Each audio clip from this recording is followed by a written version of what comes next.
Mesdames et messieurs, bonjour. Nous sommes le jeudi 14 mai 2026. Bienvenue sur votre émission Bonjour le Bénin.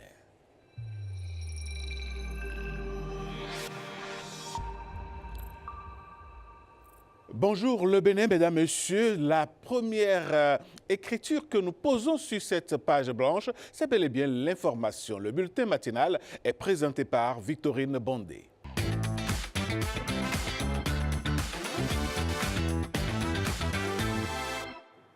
Un plaisir de vous retrouver ce matin. Bienvenue à toutes et à tous. Démarrons tout de suite. À quelques jours seulement de la passation de charge, le président Patrice Talon a présidé hier son ultime conseil des ministres. Un mercredi 13 mai gravé par la solennité des adieux et la force des symboles. Le compte rendu de Marcel Arossi, Patrick Benou et Mohamed Bio.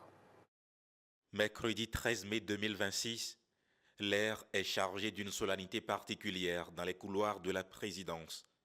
À quelques jours de la passation de pouvoir, Patrice Talon préside son dernier conseil des ministres. Les défis étaient énormes, parfois même titanesques. 10 ans de transformation, de rigueur et de défis relevés. Le président regarde son équipe une dernière fois.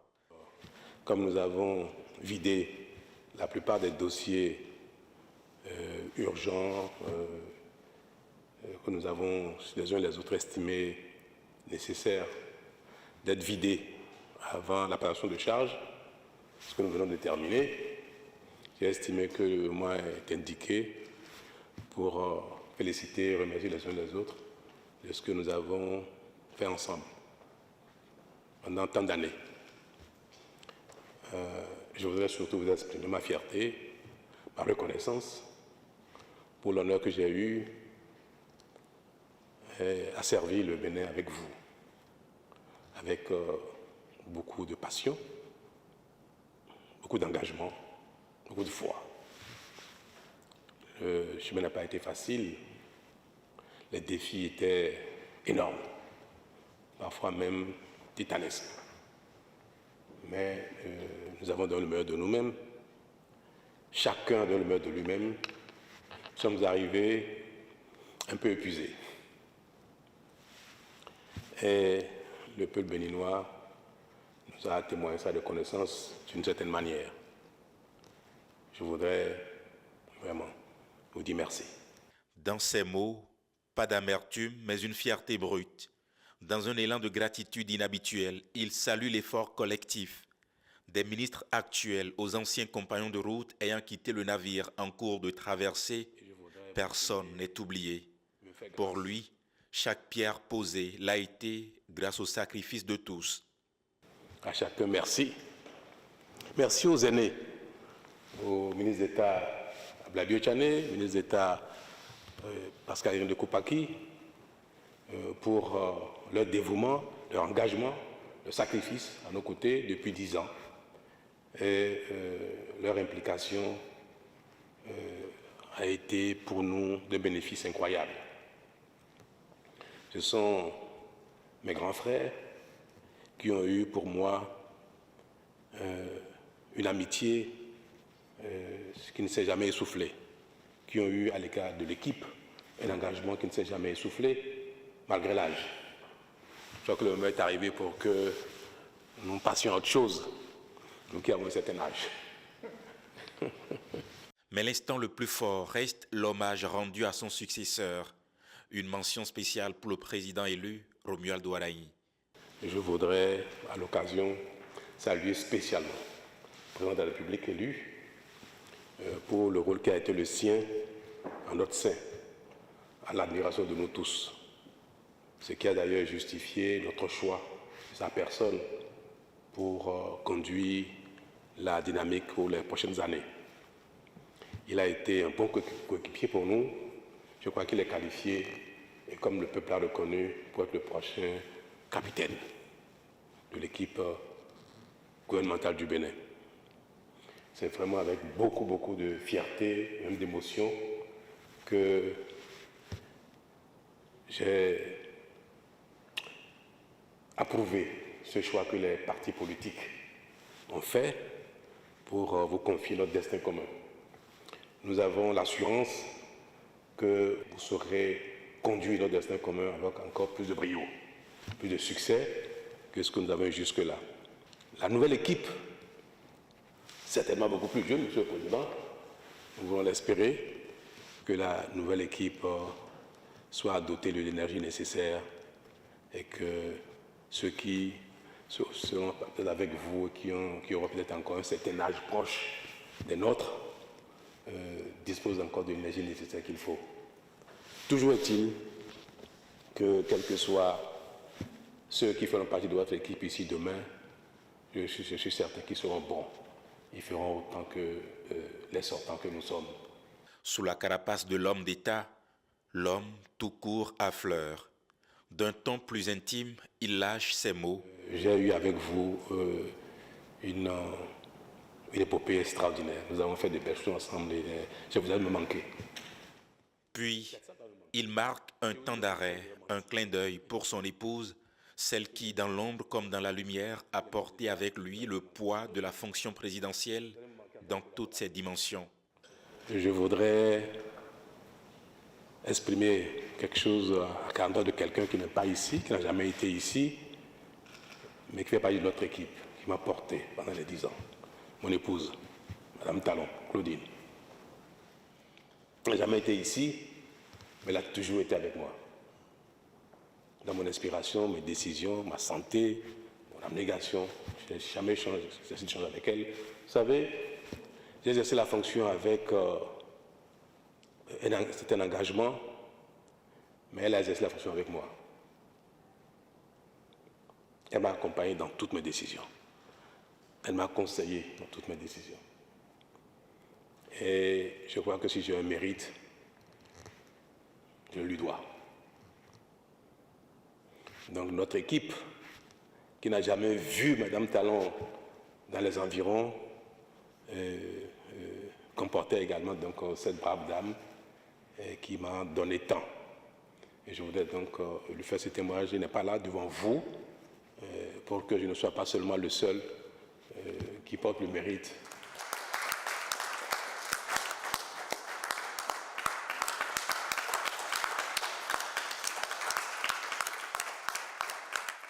À sa demande, les verres se lèvent. Un toast pour celui qui arrive, un honneur pour celui qui prend le relais. La séance est levée pour la dernière fois sous Patrice Talon. À la jeunesse. Le mot de l'étoile sera pour le Bénin. Au Bénin. Et direction à présent le département du Plateau au sud-est du Bénin, composé de 5 communes que sont Sakété, Ifanyi, Pobé, Adjaouéré et Kétou. Ce département est aujourd'hui au cœur d'une dynamique nouvelle grâce aux projets réalisés par le gouvernement au cours des 10 dernières années.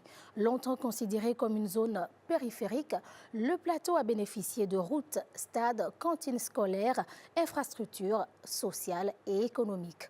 Autant de réalisations qui ont profondément transformé le quotidien des populations. Elles en témoignent dans ce reportage de Igor Ayossor, Yves-Patrick Loco. À Pobé, une transformation visible est opérée. Il y a plusieurs jeunes de la commune qui ont bénéficié du programme Prodige et précisément de la composante Azoli qui est le chemin de l'emploi et qui a donné à plusieurs jeunes de l'emploi, je dirais, décent, rémunéré. Il y a la dotation de l'hôpital de zone de Pobé en ambulance. On en a au moins 3 en 10 ans. Sur 86 écoles primaires dans la commune de Pobé, nous avons 64 qui sont impactées par le programme de cantine scolaire. Les réalisations concrètes et palpables redonnent confiance aux populations. À Pobé, on avait un seul terrain de foot. Aujourd'hui, on en a 2. Le premier terrain a été réaménagé avec des gazons synthétiques qui ont été placés, mais avec 2 équipes de foot à Pobé. Nous avions la chance à Pobé d'accueillir la station de production d'énergie photovoltaïque Je crois que pour l'instant, c'est la plus grande du Bénin et peut-être même de l'Afrique de l'Ouest. On est déjà à 75 MW de production journalière. À 7 km à l'ouest de Pobé se dresse la commune d'Adjawéré, terre du palmier à huile et d'autres cultures. Les entretiens périodiques des pistes rurales dans la commune d'Adjawéré, dans tous les 6 arrondissements. Aussi l'électrification de 4 villages, dont Ouedamé, Ologor, Igboroko et Abadago. Beaucoup de lits métalliques ont été réalisés. Ouais. Entre-temps, vous allez au niveau des centres de santé, les gens se couchent par terre, il n'y avait même pas de suivi. Et aussi, nous avons reçu disons, beaucoup d'affectations au niveau des médecins. À Kétou, la cité de la Porte Magique, une infrastructure routière fait la fierté des habitants qui décernent une fière chandelle au gouvernement. Longue de 90 km, la voie relie en quelques minutes Kétou à la ville de Savé, dans le département des Collines. Les populations de Kétou sont contentes parce qu'on a quand même vu la réalisation de cette route qui est merveilleuse. C'est Talon même qui est arrivé maintenant, il nous a conçu le stade.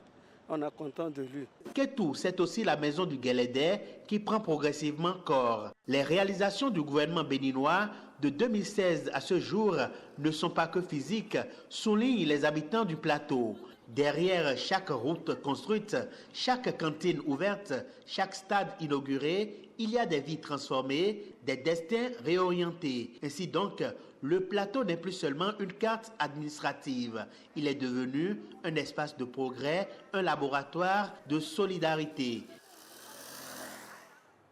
Et dans un autre registre, les députés de la 10e législature sont appelés à mieux comprendre le fonctionnement de l'Assemblée nationale pour mieux accomplir la mission parlementaire. C'est l'objectif du séminaire d'immersion organisé depuis hier au profit donc de ces élus du peuple. Durant 3 jours, ils seront donc outillés sur les procédures parlementaires, les missions constitutionnelles et les exigences liées à leur mandat. Le point du lancement de l'atelier avec François Zinsou et Ulvaeus Balogun.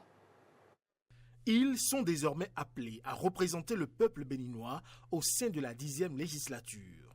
Mais avant, les grands débats parlementaires et l'examen des lois, place à l'apprentissage des fondamentaux de l'institution. Dans cette salle, les députés prennent part à un séminaire d'immersion destiné à renforcer leurs capacités sur le fonctionnement du Parlement. Conformément aux dispositions de l'article 15.6 du règlement intérieur, cette session de formation est organisée afin de permettre aux députés nouvellement élus et installés de mieux connaître l'Assemblée nationale, son fonctionnement, ses organes, ses procédures, ainsi que les exigences liées à l'exercice du mandat parlementaire. Durant 3 jours, plusieurs thématiques essentielles seront abordées, allant de l'organisation politique du Parlement aux missions constitutionnelles du député. L'une des missions importantes de l'Assemblée nationale, c'est de produire la loi, c'est de fabriquer la loi. Comment fabriquons-nous la loi dans le contexte d'aujourd'hui, avec ce que nous avons comme règlement intérieur? Dans un contexte où les attentes citoyennes envers les représentants du peuple sont de plus en plus fortes, cette phase d'appropriation apparaît comme une étape essentielle. Nous ne sommes plus seuls dans le processus législatif. Nous avons maintenant le Sénat, dont évidemment les attributions sont aussi importantes. Nous avons un Parlement désormais bicaméral, mais le Sénat ne délibère pas. Mais dans quelles conditions il exerce ce pouvoir? Quel est son rôle? Quelles sont ses missions? Et comment atteler les missions du Sénat avec celles de l'Assemblée nationale? À travers ce séminaire, l'Assemblée nationale entend préparer les députés de la 10e législature à une participation plus active et plus efficace aux travaux parlementaires. Dans le reste de l'actualité, de retour à Cotonou, l'École nationale de la police a procédé au lancement des stages de différents diplômes. Une étape essentielle dans le parcours professionnel d'officiers supérieurs de police appelés à assumer de hautes fonctions. Le compte-rendu, c'est avec Karamatou Agbatao. Une quarantaine de cadres de la police républicaine sélectionnés parmi les meilleurs profils pour leur mérite, leur engagement et leur expérience du terrain. Ces cadres entament les stages du diplôme au haut commandement des forces de sécurité publique. Il ne s'agit pas seulement d'accroître des connaissances théoriques, mais de forger des officiers capables d'analyser avec rigueur, de décider avec justesse et de commander avec responsabilité et exemplarité. Pendant 9 mois, ces officiers seront confrontés aux réalités du commandement moderne, stratégie policière, sécurité intérieure, gestion des crises. Les enseignements vont s'appuyer sur des études de cas réels, des simulations et des échanges d'expériences. Comme le disait Nelson Mandela, l'éducation est l'arme la plus puissante pour changer le monde. Et pour ce qui nous concerne, la formation est l'arme la plus puissante pour faire des fonctionnaires de police des professionnels. À l'issue des 9 mois de formation, les officiers seront soumis à des évaluations avant la soutenance de leur mémoire professionnelle. Aujourd'hui, 14 mai, c'est la fête de l'Ascension. Célébrée 40 jours après la Pâque, il rappelle à tous les chrétiens l'élévation du Christ vers le ciel. Au Bénin comme ailleurs dans le monde, au-delà du rituel religieux, ce jour est aussi l'occasion de réflexion, de recueillement et parfois d'espoir. C'est ce que nous apprend ici Marcel Arossi.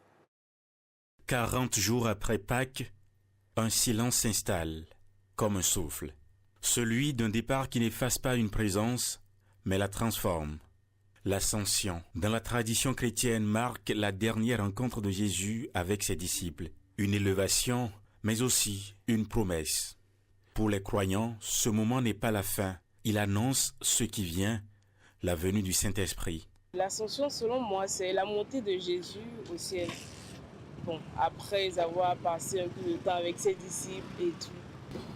Après d'avoir accompli sa mission en tant que fils de Dieu, il est censé retourner vers le Père pour pouvoir nous envoyer l'Esprit Saint. Jésus, après sa résurrection, s'est manifesté à ses disciples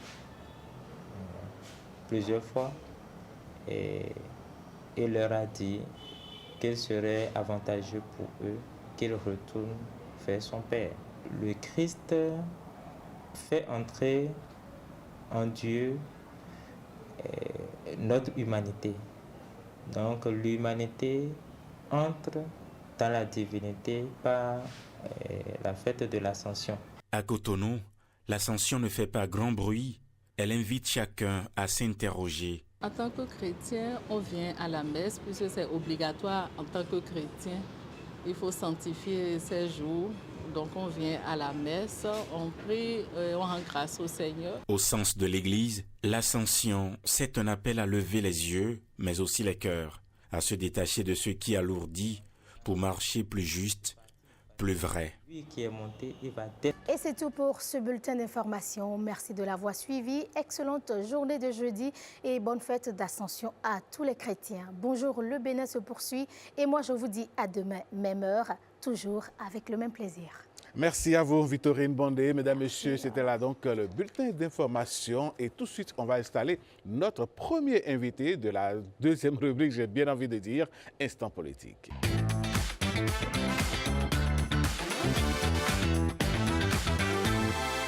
Le Bénin s'engage davantage dans la culture de la paix à travers un certain nombre d'institutions. En 2025, le pays a participé aux rencontres coopératives pour une paix durable à Bordeaux, c'était en France.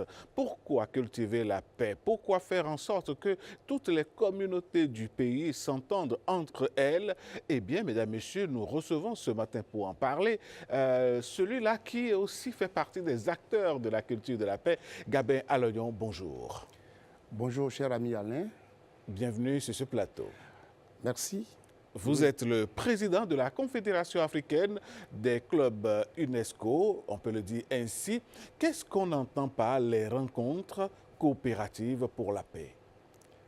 Les rencontres coopératives pour la paix, RCPD, qui ont connu leur deuxième édition, à Bordeaux, après la première édition tenue en décembre 2024 à Rennes, dans la Bretagne, en France, ont pour objectif d'unir les énergies indispensables pour faire des peuples, de nos peuples, des peuples amis. Dans un contexte où le monde est en proie à la guerre, à des crises institutionnelles, à des crises climatiques et des crises démocratiques. Alors, quelle était la nécessité pour le Bénin de s'inscrire dans cette logique en participant à cette rencontre sur la paix durable? Le Bénin, au titre de l'année 2024, a eu à initier, sous la houlette du ministère des Enseignements maternels et primaires,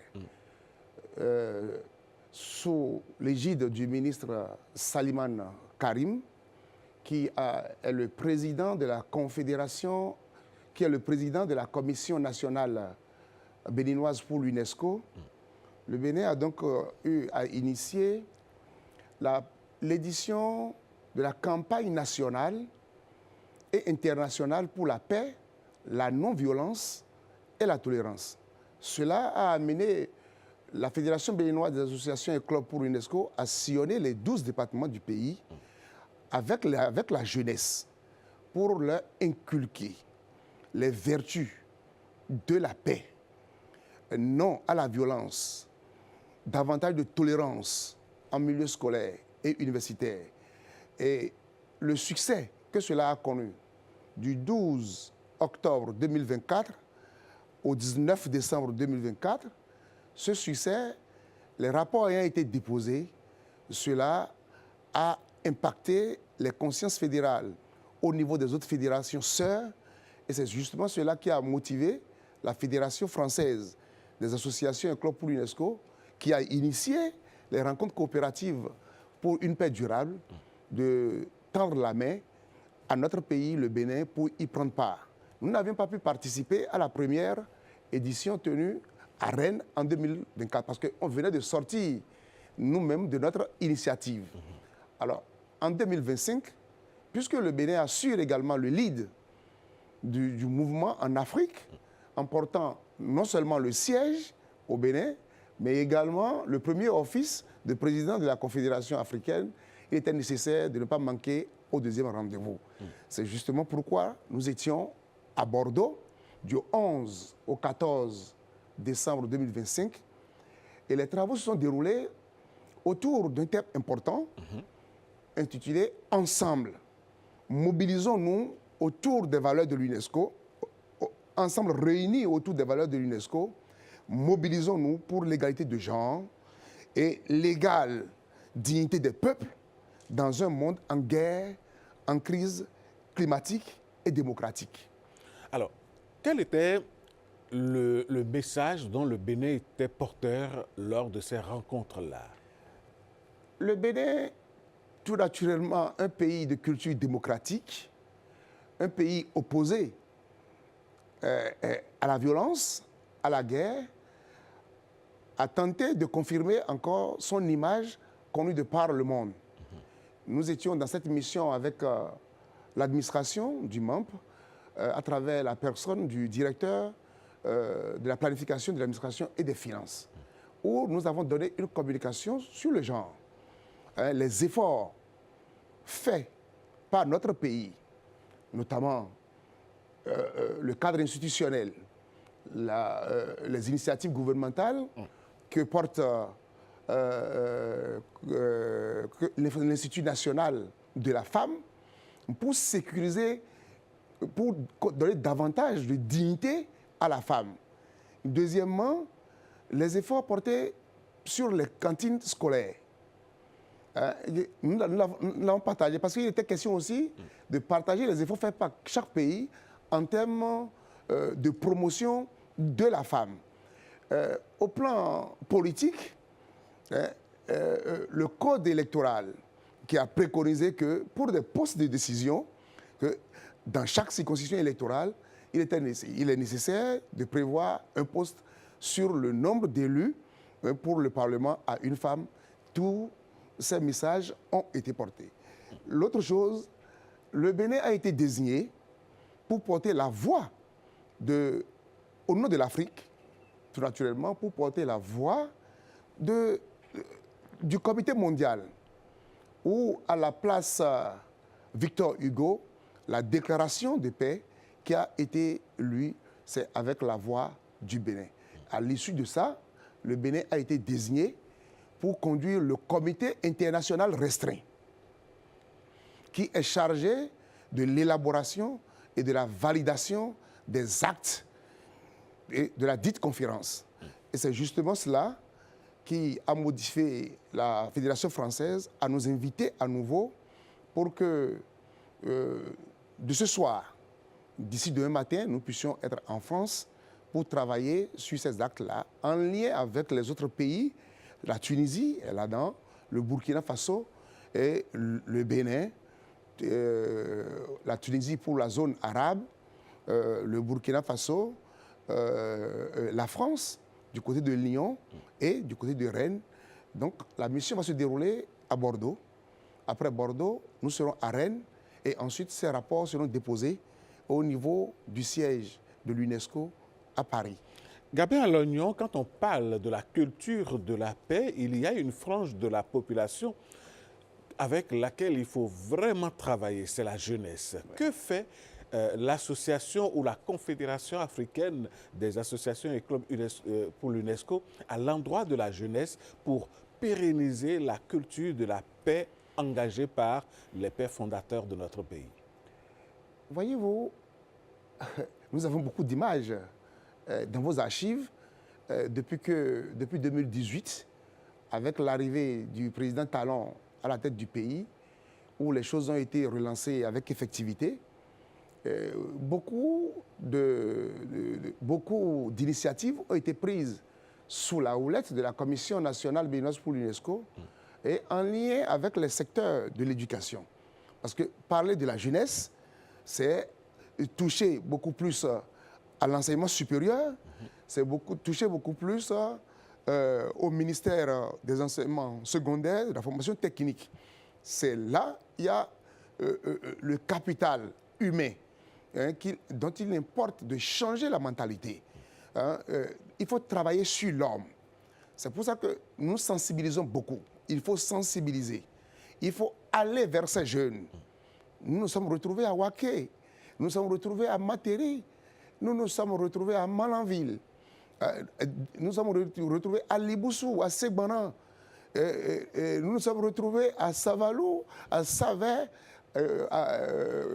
qu'on appelle à Sakété. Vous avez parcouru le pays en entier pour dire. Pour leur dire, chers jeunes, l'UNESCO dit ceci comme phrase.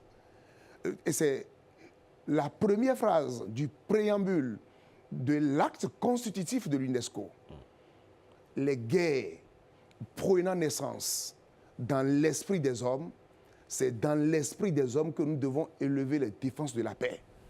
Ceci étant, il est important de leur demander, par exemple, qui peut nous définir l'UNESCO.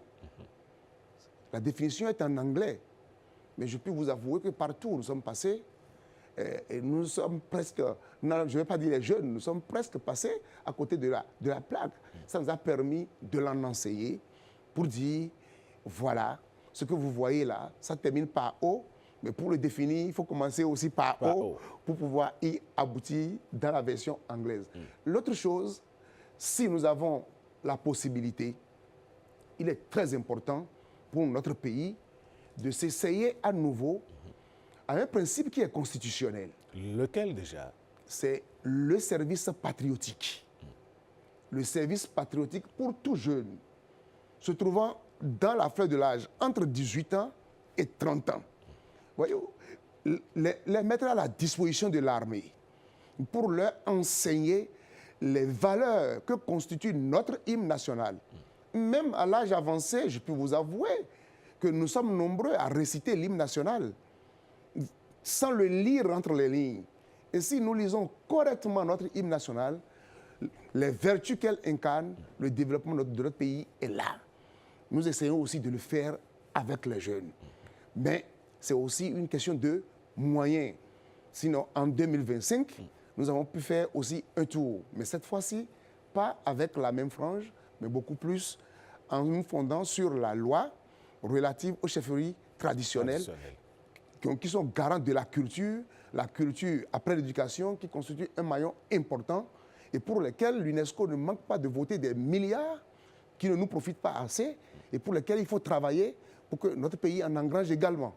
Gabriel Alognon, on n'arrête pas le progrès. Nous sommes dans l'ère numérique. Les jeunes sont pressés, ils sont connectés. Alors que dans la tradition africaine, il y avait l'arbre à palabres, il y avait les séquences de contes où on allait vers les anciens pour écouter la sagesse africaine. Comment est-ce que, en tant qu'organisation qui travaille à la fois avec la jeunesse et les aînés, comment est-ce que vous pensez combiner? Quelle symbiose pourriez-vous mettre en place pour que les jeunes, même dans la fleur, disons, dans l'énergie numérique, puissent toujours faire un retour en arrière, aller se ressourcer chez nos grands-parents? C'est un problème qui est d'abord politique. Il faut le régler au niveau, il faut le régler au niveau politique.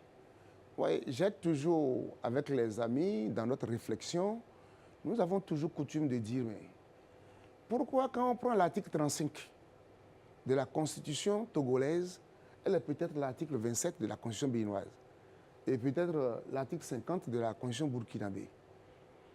Et en se fondant aussi sur la Constitution de 1958 en France, que Maître Robert Dezour nous enseigne très souvent. Oui, c'est une sorte de plagiat. Une loi, dans sa conception, doit se fonder sur nos vécus. Qu'avons-nous vécu? Que voulons-nous abandonner? Et vers quel horizon voulons-nous aller? Donc, l'UNESCO, vous avez abordé une dimension très capitale. L'UNESCO a associé la communication après l'éducation, les sciences, la culture, qu'on retrouve dans les lettres qui définissent l'UNESCO. Il y a la dimension communication qui n'est pas dissociée avec le volet numérique qui est l'essentiel de leur communication aujourd'hui. Nos jeunes, il y a un programme au niveau de l'UNESCO. Il y a un sous-directeur général adjoint et un sous-directeur général du DG UNESCO qui s'occupe essentiellement de cette question-là. Les projets qui sont financés par pays, chaque 2 ans, l'UNESCO finance 7 projets par pays, dans tous les pays du monde. Nous mettons l'accent sur le volet communication dans l'élaboration de ces projets pour pouvoir mettre les jeunes en phase. C'est vrai, il faut utiliser le numérique, mais il faut l'utiliser dans une certaine discipline. Il faut l'utiliser dans une certaine discipline culturelle. En faisant un retour à la base, nos contes, les jeunes vivent beaucoup plus notre histoire à travers les pièces de théâtre. Les Badalissa, les aînés qui ont créé des cercles de réflexion culturelle et qui permettent, d'accord, de donner le savoir. Si, au besoin, les structures affiliées à notre fêtière, ces structures sont incitées beaucoup plus à aller vers la culture. Moi-même qui suis devant vous, je suis le produit de l'Observatoire panafricain pour la gouvernance démocratique. C'est avec cette structure-là que je suis devenu président de la Fédération béninoise. Et là-dedans, qu'est-ce que nous disons? Promouvoir la culture de l'Afrique. Favoriser le rayonnement culturel de l'Afrique. Et sous ce vocable-là, à Bordeaux, pour les projections, il y aura une connexion entre les lycées, entre certains lycées français, certains jeunes lycéens de la France, en lien avec les lycées, notamment catholiques. Bon, je ne dirais pas catholiques, en tout cas les écoles confessionnelles, où la crainte de l'Éternel est enseignée, où il y a un certain respect à la chose, de manière à forger ces jeunes. En même temps, ils auront aussi des occasions de formation. il y aura des possibilités de bourse. Il y aura une coopération, comme l'a voulu l'UNESCO, promouvoir la paix et la coopération internationale. Il y aura une coopération entre ces lycées de l'Occident, sous la houlette de Bordeaux et de Rennes, en direction des lycées africains et notamment des lycées béninois d'ordre confessionnel. Alors, Gabriel Aloyon, nous nous dirigeons un tout petit peu lentement déjà vers la fin de cet entretien. Alors, en quoi consistera la mission, disons, de demain? Quelle est la partition que le Bénin entend jouer sur la mission à laquelle le pays participe demain en France? La mission, c'est la validation, c'est la contribution à la validation des actes des deuxièmes rencontres coopératives pour une paix durable. C'est la mission, ça. Et les actes à valider portent sur une feuille de route qui est définie. Et cette feuille de route sera mise en œuvre à partir de juin jusqu'en novembre et au-delà. Parce que les troisièmes rencontres coopératives pour une paix durable auront lieu à Toulouse en décembre 2026, décembre prochain. Alors, cette feuille de route-là porte sur la jeunesse, l'engagement de la jeunesse, la promotion des valeurs et des projets sont retenus au plan africain. Les projets sont retenus à l'extérieur. Il y a 3 projets, dont 2 pour l'Afrique, 1 pour la zone arabe, et 1 pour la zone Amérique et 1 pour la zone Europe. Il n'y a pas de projet pour la zone Asie qui est suffisamment... Parce que les premiers clubs et associations pour l'UNESCO ont pris corps au Japon. Ils ne badinent pas avec. Les structures, les mécènes mettent suffisamment de moyens. Donc nous allons travailler sur toutes ces choses-là. Première étape, on est à Bordeaux dès demain. Deuxième étape, à partir du 20, on est à Rennes. Et troisième étape, à partir du 21, nous sommes à Paris pour le dépôt des 10 rapports. Et ensuite, nous allons regarder l'océan pour reprendre la route du pays. Alors, Gabriel Aloyon, quand on parle de la paix, quand on parle de la culture de la paix, c'est vrai, nous avons parlé de la jeunesse, nous avons parlé des aînés, mais il y a aussi des acteurs qu'il ne faut pas oublier, c'est les politiques. Que diriez-vous? Quelle devrait être la contribution des politiques à l'enracinement de la paix dans le monde en général et en Afrique et au Bénin en particulier? Je peux dire qu'au Bénin, parce que nous sommes au Bénin, les politiques ont beaucoup fait. Notamment le régime du président Talon, qui a tenu son dernier conseil hier. Hier, par exemple, le Conseil des ministres a validé la participation de décembre. Vous prenez le relevé du Conseil des ministres d'hier, vous allez voir ça.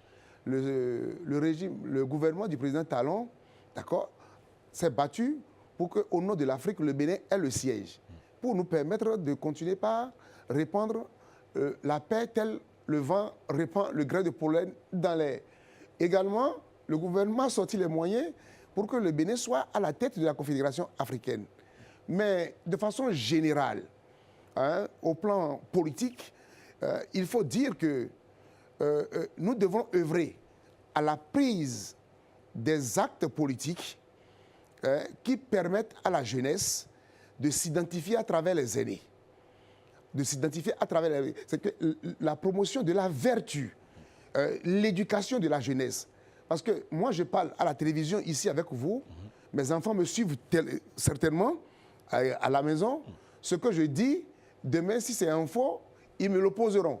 Alors, ceci étant, je souhaite une très bonne prestation de serment pour le nouveau président élu et qui ait une bonne équipe gouvernementale capable de relever efficacement le défi de manière à ce que nous puissions à terme permettre aux politiques de se marier à Cotonou, le littoral, et de se marier à l'Atlantique dans la mesure où l'exécutif a son siège dans le littoral à Cotonou et les autres institutions tendent avec les nouvelles réformes vers l'Atlantique. Ceci étant, il est important que lorsque nous participons au scrutin, Cotonou, même si Cotonou ne vient pas en tête, que les résultats de Cotonou nous permettent de dire oui, nous sommes en sécurité. Sécurité physique, sécurité matérielle, sécurité alimentaire, etc. etc. Je m'en voudrais de ne pas dire un grand merci au ministre Saliman Karim et également au président Talon pour le rayonnement qu'il a permis à ce mouvement d'avoir à travers le monde. Le Bénin est respecté, l'Afrique à travers le Bénin est respectée pour ce qui se fait. Et je crois que c'est cela qui encourage le ministre, chaque fois qu'il y a des occasions comme ça, à ne pas hésiter. Le gouvernement a donné un budget, c'est historique. Il a donné un budget depuis 2025, depuis 2024. Donc nous croyons et nous estimons que la même dynamique va se poursuivre et nous avons tous intérêt à nous mobiliser autour du nouveau président élu, son excellence Romuald Wadaï et Talata, pour que le pays se sorte davantage des sentiers battus et que la frontière du côté de Malanville soit rouverte et que la coopération entre le Niger et nous soit également fructueuse et que nous nous marions tel à la CEDEAO aussi avec l'AES et que nous puissions reculer définitivement les hors-la-loi, les individus non identifiés armés qui troublent la sécurité et la quiétude des populations dans une certaine région. Merci également à la CRTV. Et quand on parle de paix, et oui, tout le monde est interpellé, chacun doit jouer sa partition pour que la paix règne non seulement dans le pays, mais un peu partout dans le monde. Gabin Aloyon, merci d'être passé sur ce plateau. C'est moi qui vous remercie et je remercie la direction de la SRTB. L'Afrique par ma voix adresse ses remerciements pour tout ce que vous faites pour que nous puissions porter à la connaissance du plus grand nombre. Notre siège sera désormais non loin de la maison du président Kérékou. Ceux qui sont des associations de la loi 1901 et qui pensent qu'ils, dans leur objectif, ils militent pour la promotion de la culture, pour la paix, l'environnement, le climat, ils peuvent s'adresser à nous. Nous allons faire chemin ensemble pour que le pays puisse toujours continuer par flamboyer de ce côté-là. Le Bénin sera toujours gagnant sur tous les fronts, par la grâce de Dieu. Merci à vous. Mesdames, Messieurs, nous recevions donc pour vous Gabin Aloyon pour parler de l'engagement de plus en plus accru du Bénin à la culture de la paix à travers les différentes structures et surtout à travers les différents partenariats internationaux que le pays engage.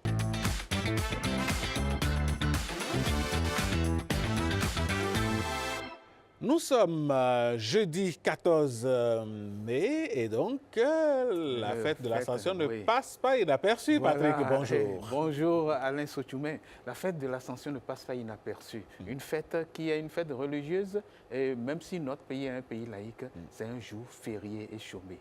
Et nous allons parler de cette fête avant d'aller sur d'autres sujets qui sont d'actualité. D'accord. Alors, Ascension, on en parle avec cet élément.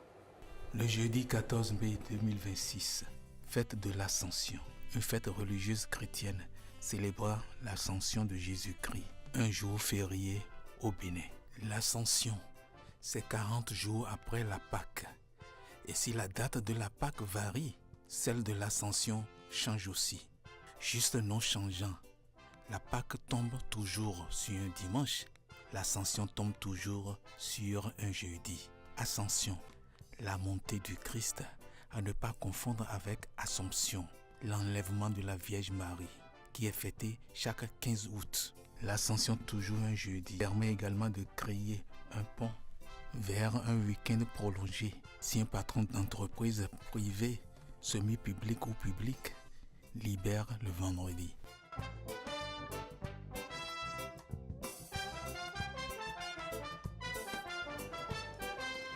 Bon. Ascension. Est-ce qu'on va libérer le vendredi demain pour qu'on puisse se reposer demain? Bon, ah non, on se repose déjà aujourd'hui. Encore que nous, on ne se repose pas. Non, oui. Donc, Ascension, différent de Assomption. Tout à fait. Ça, c'est dit. Alors, nous avons encore un autre élément qui va nous permettre d'être raccordés avec une actualité. L'actualité, c'est l'actualité d'une sortie d'ouvrage. Un ouvrage qui parle de maison. Quelle maison? On suit cet élément qui nous plante le décor.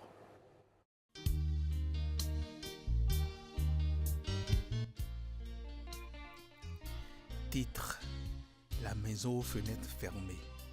Sous-titre: Les ombres de l'espoir. intitulé Mise en exergue, quand les blessures du passé rencontrent la lumière de demain. Nombre de pages, 100. Nombre de chapitres, 24. Auteur, Geoffroy Adjoponu, un Béninois, passionné d'écriture et entrepreneur. À travers ses écrits, il aborde des thématiques liées aux réalités sociales, au courage, à la vérité et à l'espoir. La maison aux fenêtres fermées, les ombres de l'espoir est son premier roman.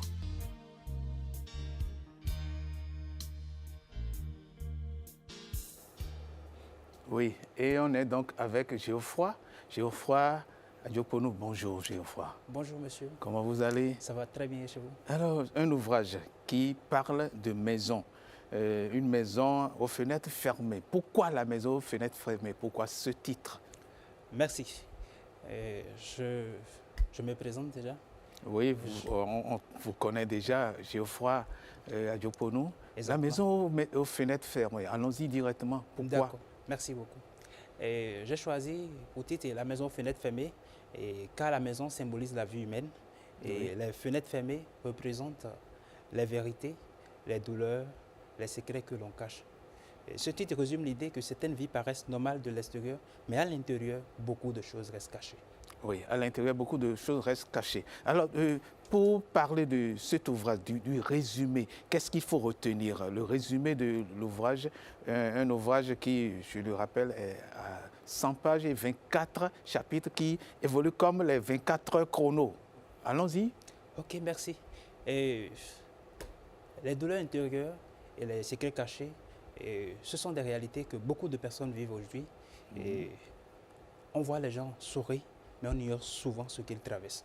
Et j'ai voulu mettre des mots sur ces douleurs pour briser le silence et ouvrir un chemin vers la guérison. Donnez-nous déjà une idée de quel type de douleurs cachées dont vous parlez dans votre ouvrage. Merci. Il s'agit des secrets cachés, des trahisons, le mensonge. C'est un peu ça.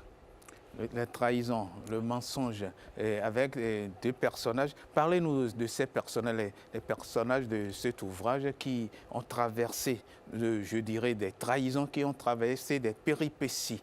D'accord. Merci beaucoup. Et déjà, mon roman comporte 6 personnages. Oui, mais avec deux qui sont des principaux. Oui, allez-y. Exactement. Adama, c'est le personnage principal. Oui. Elle est une fille, déjà à son naissance. Elle a perdu sa maman sur le lit de l'accouchement. Donc, elle a beaucoup souffert. Elle a beaucoup souffert. Et en grandissant, à l'âge de 11 ans, son frère aîné aussi a été assassiné. À l'âge de 12 ans, son père aussi est mort. Oui. Donc, sa mère, sa grand-mère, Mariam, elle a décidé de l'envoyer en ville chez son oncle. Donc, elle est allée chez son oncle dans la ville. Elle a passé 8 ans. Après 8 ans passés chez son oncle, elle a décidé maintenant de rentrer au village pour pouvoir découvrir ses vérités, ses secrets cachés derrière la mort de ses parents. Oui, pour pouvoir savoir comment ses parents sont décédés, pour pouvoir savoir comment tout cet ensemble s'est passé. Mais ce qu'on retient surtout dans l'ouvrage, c'est l'évolution. Chaque fois, il y a une péripétie, chaque fois, il y a quelque chose qui relance le débat. Qu'est-ce qui vous a permis d'écrire comme ça? Est-ce que c'est un roman que vous écriviez ou vous avez pensé à, je le disais tout à l'heure, 24 chronos, à une série de nouvelles enchaînées comme un roman? C'est une série de nouvelles enchaînées comme un roman, exactement. En fait, quand elle est rentrée, je n'avais pas fini, quand elle est rentrée de la ville, elle a vu toujours ces fenêtres de cette maison qui est restée toujours fermée. Maintenant, ce qui l'a poussée maintenant à chercher ces secrets cachés, c'est ces fenêtres qui est restée fermée. Maintenant, elle demande à sa grand-mère pourquoi ces fenêtres sont restées toujours fermées. Et sa grand-mère lui dit, parce que ces fenêtres ne doivent jamais être ouvertes. D'accord. Oui. Alors, je parlais du style que vous avez utilisé. Qu'est-ce qui vous a poussé à avoir ce genre de style qui est un peu particulier par rapport au roman? En fait, c'est aussi grâce aux expériences. Et de la vie. Expérience de la vie et puis le visionnage des films certainement ou la lecture, l'ensemble des lectures que vous avez faites. La lecture de l'ensemble que nous avions fait. Alors on suit un deuxième élément qui est allé un peu plus dans l'ouvrage, qui parle de tout ce que vous avez déjà évoqué, mais qui va un peu plus en profondeur, un deuxième élément.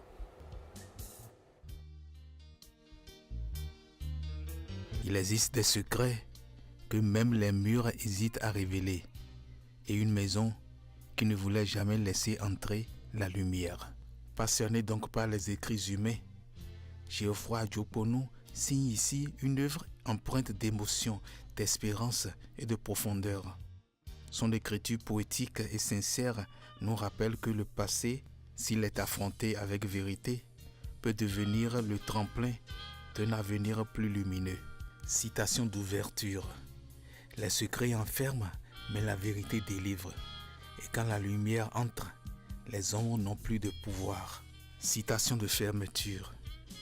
La vérité avait ouvert les fenêtres du passé pour laisser entrer la lumière de l'avenir. Un livre qui nous livre ses notes en toute heure avec son auteur.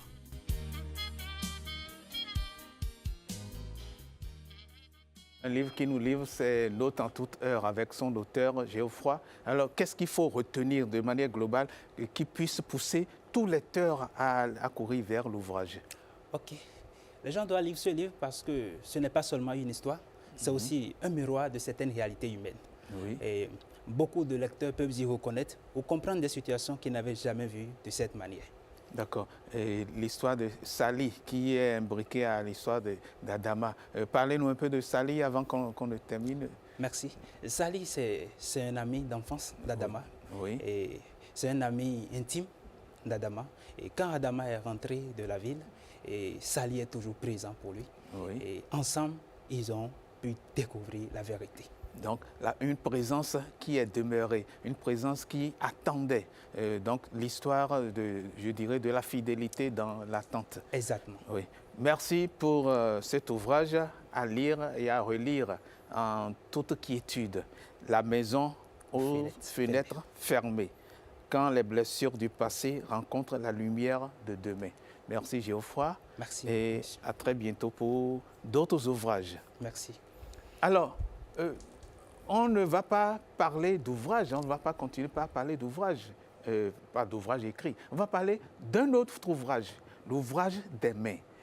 On est avec des plasticiens qui ont fait une exposition, donc qui vont faire une exposition, un vernissage qui est programmé pour très bientôt, on va en parler tout à l'heure, mais ils ont eu 6 semaines de création, 6 semaines de résidence de création. Et ces 6 semaines se sont déroulées à l'espace culturel Le Centre. On plante le décor avec cet élément. Hello, my name is Midigayano Jiswa. I'm a painter. I'm from Nigeria. I'm being represented by La Reception Gallery in Paris, France.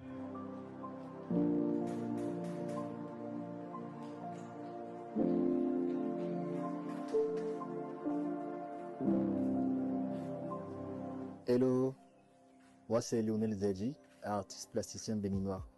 Mon médium c'est le verre. Je fais de la peinture sous verre renversé. Actuellement, je suis en résidence de recherche et de création à l'espace culturel du Centre, où ensemble avec mon binôme, le travail est porté sur la culture et la tradition. Currently here at Benin, at the Express Cultural Center for residency, currently going on, and next week we'll be holding a show, which will be on the 15th of May 2026.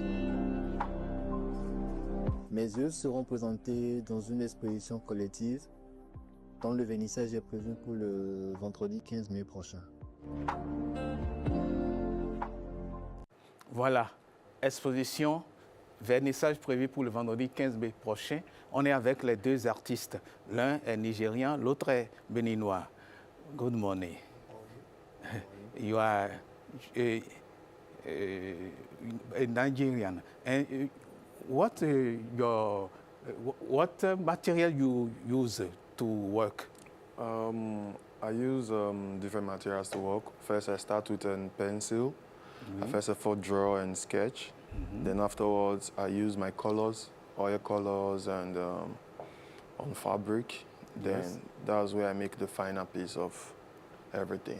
Ce qui est intéressant dans l'affaire, c'est que c'est une exposition collective et donc le Nigeria et le Bénin se donnent la main pour faire cette exposition-là dont le vernissage est pour demain. On va beaucoup plus s'appesantir avec Lionel Zadji qui est avec le second artiste sur ce plateau. Alors, vous voulez faire un petit résumé, une petite tradition de ce que notre ami du Nigeria a dit. Alors, notre ami du Nigeria, je lui ai demandé quel est le matériel, parce que je suis allé directement sur le travail qu'il fait. Quel est le matériel qu'il utilise? Il utilise des pinceaux, naturellement.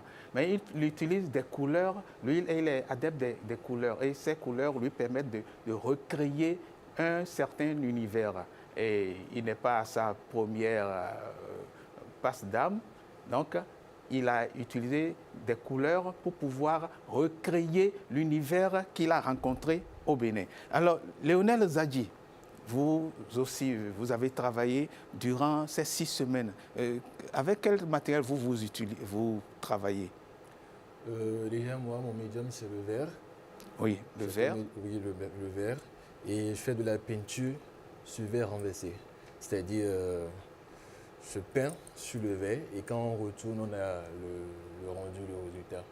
Okay. Alors, Zadji, dites-nous, d'où est venue cette idée de faire une exposition collective? Non, j'ai reçu l'appel de l'espace culturel de Centre pour une résidence et il fallait que je sois en résidence avec mon binôme qui vient du Nigeria. Donc c'est une invitation de l'espace culturel de Centre. Oui. Ce binôme, comment est-ce que vous l'avez constitué? Racontez-nous l'histoire de votre rencontre. Alors, quand j'ai reçu l'invitation, j'ai déjà pris le temps de faire des recherches sur lui, voir un peu sa manière de procéder, ces différentes expositions. Après, quand on s'est rencontrés, on a échangé. Je lui ai fait part de moi, mon travail. Je lui ai présenté un peu mes idées en cours. Et il a adhéré. Donc, on a partagé le sujet et on a fini par définir le thème. Oui. Alors, comment ça s'est passé vraiment, cette collaboration? Puisque vous ne parlez pas la même langue. Lui, il est nigérien, il parle anglais, vous parlez français. Pas du tout difficile. Hein. Très belle expérience avec lui. La résidence, déjà, l'espace culturel, le centre, c'est comme le quotidien à la maison. On a notre atelier, on a nos chambres, il y a le bar-café. Et on se voit tout le temps, on partage nos expériences, nos impressions et autres. Donc, free, il n'y a pas de difficulté. Pas de difficulté. On va sur cet élément qui parle du Nigérian et de sa manière de travailler, d'un peu de son cursus. Ojishua Mindegbeyan, originaire du Nigeria, Mindegbeyan Ojishua ancre sa pratique dans l'état du Delta, territoire qui nourrit et façonne son univers pictural. Son travail s'articule autour d'une palette aux teintes sobres et soignées, tissant un lien sensible avec l'héritage chromatique de la Renaissance. À travers ses portails aux tons terreux, il transcende l'esquisse, révélant toute la richesse et la complexité des expressions faciales. Sa pratique artistique est élargie au fil des années, au-delà des frontières nigérianes. Dans le cadre de sa résidence à l'espace culturel, le centre Mindegbeyan Ojishua explore l'héritage de la culture béninoise à travers le prisme de ses portraits, tissant un dialogue entre son regard et les racines d'un peuple dont l'histoire résonne avec la sienne. Yes, Ojishua, you speak English. Yeah. Your second command speak French. What are your collaboration? My collaboration between himself and myself, it's really not difficult because I think it's pretty much easy to really collaborate with him because we have people around who help us to communicate sometimes. And of course, we do have the use of the phones. So sometimes I just have to translate what he says and then I grab what he's saying. And sometimes I pick some few words from when they speak at the studio. So I learn bit by bit, like petit. So it's not really difficult. So we get along. Yeah. Il dit que la collaboration n'a pas été très difficile parce que au-delà de la langue, il y a l'expression picturale et quand de temps à autre il y a quelques difficultés, il y a toujours quelqu'un qui aide pour pouvoir traduire. Il y a des gens du centre qui aident pour traduire ce qui est dit en anglais et en français. Merci beaucoup pour cette collaboration. Et on revient à Lionel qui a aussi une manière de travailler, qui a aussi un parcours. On va suivre ce petit parcours avant de revenir à Lionel Zadji. Lionel Zadji. Né à Cotonou en 1997, Zadji Lionel est un artiste visuel béninois qui vit et travaille à Abomey-Calavi au Bénin. Autodidacte aux gestes pluriels, il a su faire évoluer sa pratique. Sa démarche profondément ancrée dans les valeurs traditionnelles africaines cherche à léguer un héritage universel où l'émotion dialogue avec l'imaginaire. Puisant son inspiration dans les réseaux sociaux, la musique et l'onirisme, le travail de Lionel Zadji ne se contente pas de représenter, il interpelle.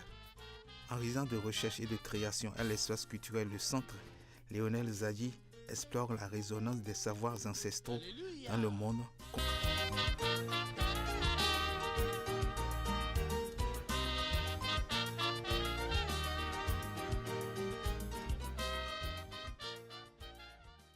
Ancestraux dans le monde contemporain. Et en fin de compte, comment vous avez pu trouver toute cette collaboration? Quel est le résultat que cela donne et que vous invitez les téléspectateurs à venir voir pour le vernissage?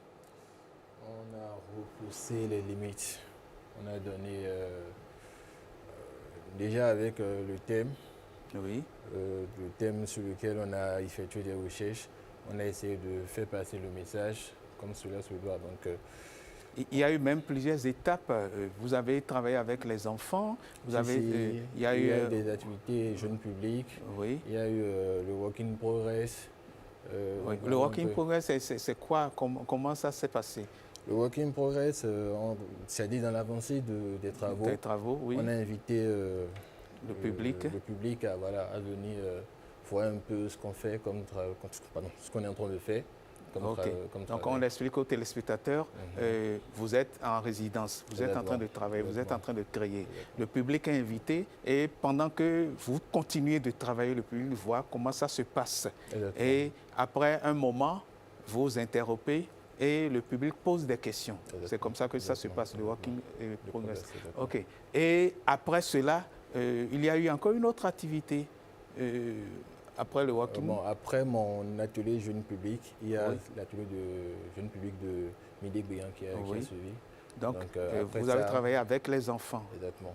Donc après ça, c'est prévu le vernissage qui est pour le vendredi, c'est-à-dire demain, à partir de 19h30.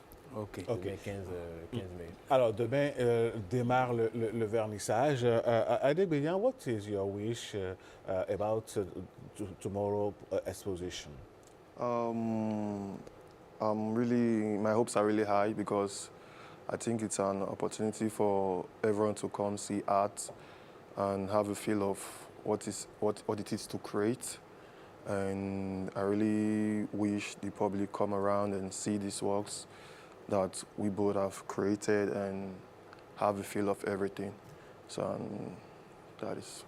Si on doit faire un résumé, son désir, c'est de vous voir, vous téléspectateurs, vous publics béninois, venir visiter son travail, venir, pourquoi pas, porter un regard sur cette création qu'il a faite et dont le vernissage commence demain au Centre culturel Le Centre. Alors, dites-nous, Monsieur Zadji, Quelle est la finalité au bout de cette exposition? Qu'espérez-vous réellement en tant qu'artiste? Que le message passe. Parce que le thème déjà, ça parle de murmure des traditions. Et moi, personnellement, j'ai abordé la scarification. Vous savez, la scarification n'est plus vraiment d'actualité, mais c'est une des pratiques que la tradition continue de murmurer. Et moi, je voudrais quand même que ce message passe. C'est-à-dire quand les gens viennent, qu'ils comprennent que la tradition continue de nous murmurer de ses valeurs, quoi. D'accord. Ok. D'accord. Merci pour tout le travail qui est fait. Thank you for your visit. Et merci pour le travail fait par l'espace culturel, le centre, qui accueille donc des résidences de création, des résidences d'écriture, enfin, pas écriture en tant qu'écrivain, mais écriture en tant qu'artiste plasticien ou artiste visuel. On est donc invité à aller à l'espace culturel, le centre qui est à Bomé-Calavi, surtout le quartier Lobozumpa. À Bomé-Calavi, c'est la ville en général, le quartier Lobozumpa, à quelques kilomètres de Cotonou. Je ne dirais pas très, très loin de Cotonou, pour pouvoir voir le vernissage qui aura lieu à quelle heure? À partir de 19h30. À partir de 19h30, demain, vendredi, 15 mai 2026. Voilà la boucle. Merci Patrick Diosso pour cette belle chronique de tous les événements qui ont lieu dans notre pays sur lesquels nous décidons donc de faire la lumière. Mesdames, Messieurs, on va donc prendre congé de Patrick Diosso pour aller sur la réussite. Vous savez, au Bénin, il y a une innovation, on a envie de dire. Le pain sans gluten est visité ou revisité par une pâtisserie qui a décidé de faire en sorte que les personnes intolérantes au gluten, à la farine de blé, puissent trouver leur compte. Mais au-delà, donner l'occasion à ceux et celles qui veulent découvrir autre chose en pâtisserie à base d'un produit qui est loin de la farine de blé. On va découvrir dans ce reportage qui est signé Amandine Agnaboussou.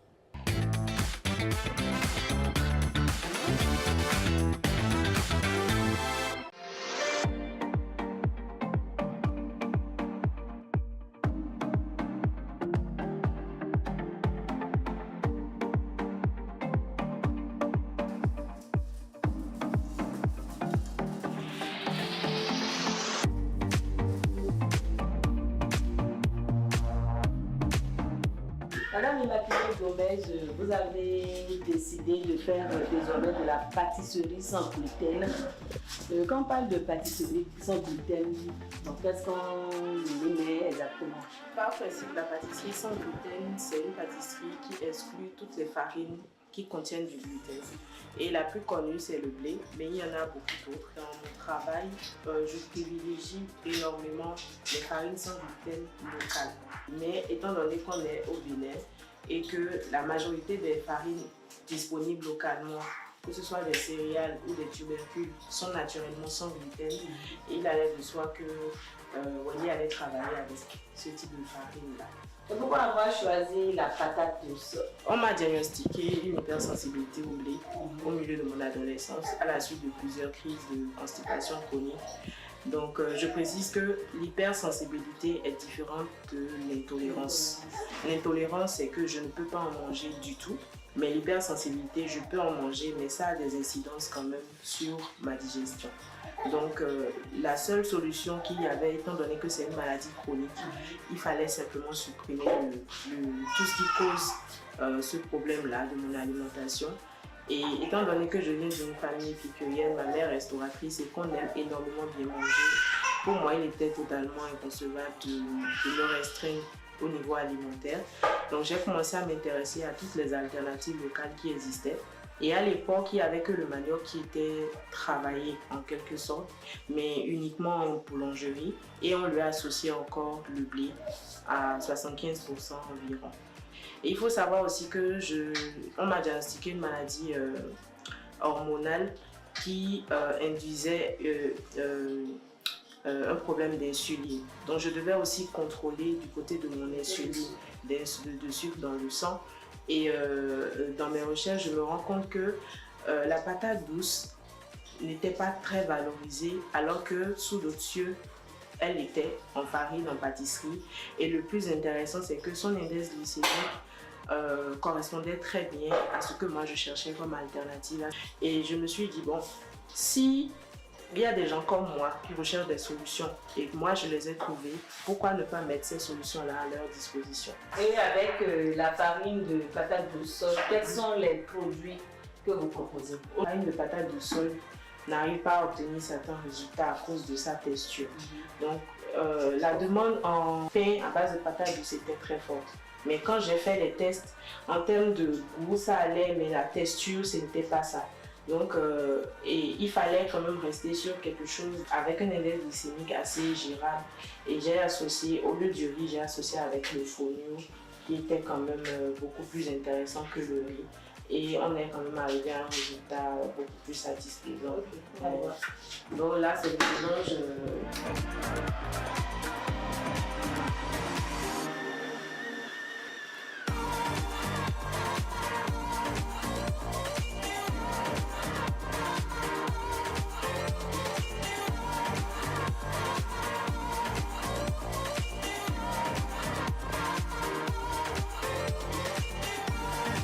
Et on ne peut pas faire ce métier-là quand même sans avoir un minimum de connaissances en boulangerie classique. C'est pas possible. Maintenant, après les règles de réalisation du pain sans gluten n'ont pas grand-chose à voir.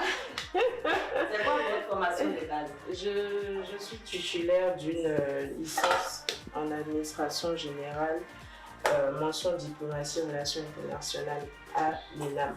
Comment on quitte la diplomatie pour devenir une pâtissière ou une pour faire une activité qui a du sens en fait. Et moi j'ai tout de suite compris que c'était ça ma vocation. Vous donner de sourire aux gens qui n'ont plus mangé du pain depuis des années. Et des anecdotes comme ça, j'en ai énormément. Des gens qui ont arrêté le gluten mais qui n'ont pas trouvé l'alternative sur le marché qui soit intéressant. Parce que la problématique avec le sans gluten, ce n'est pas seulement de proposer des solutions alternatives, c'est de proposer des solutions qui rappellent aux gens le goût et les textures qu'ils ont quand ils mangeaient du pain à base de blé ou des produits à base de blé. Donc il faut non seulement que ce soit intéressant pour leur organisme, mais aussi gustativement.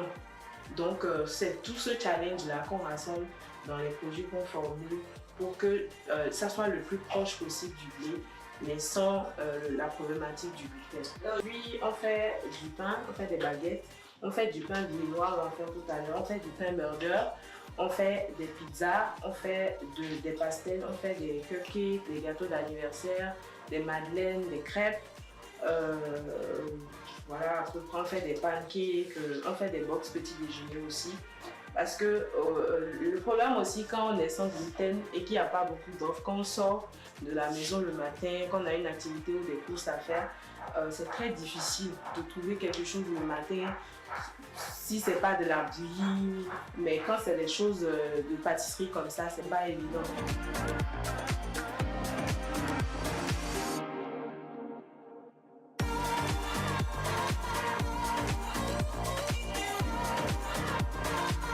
Donc aujourd'hui, c'est vraiment une question de santé publique et une question de bien-être, sachant même que les farines sans gluten, au-delà des dépourvues de gluten, sont beaucoup plus riches en fibres. Donc pour ce qui est du champ de la digestion, elles sont beaucoup plus bénéfiques. Et si on part sur le créneau du goût déjà, les palettes de saveurs sont beaucoup plus larges avec les farines locales.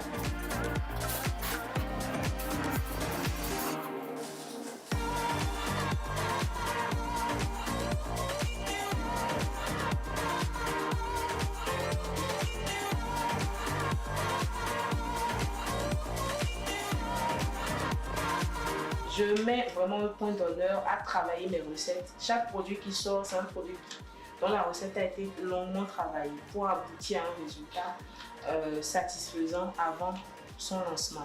On est limité aujourd'hui par rapport à la demande qu'on a L'idée, c'est vraiment d'industrialiser ou de semi-industrialiser la production, notamment au niveau de la farine, parce qu'on vend des farines aussi. L'objectif en 2026, c'est déjà d'avoir une représentation physique où les gens peuvent venir acheter leur pain comme dans une boulangerie classique et à court terme d'avoir un site de production aux normes avec l'autorisation du ministère du marché pour pouvoir vendre nos farines dans les surfaces. Je considère que c'est maintenant que Welly a commencé son activité et réussi non pas encore.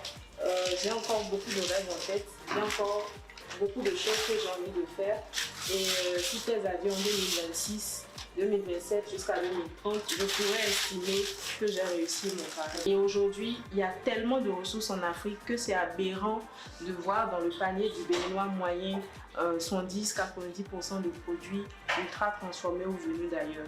Et il suffit de voir ce que les petites et moyennes entreprises font de merveilleux localement et de comprendre qu'on peut se nourrir, s'autosuffire localement. Il suffit de se donner les moyens d'y arriver.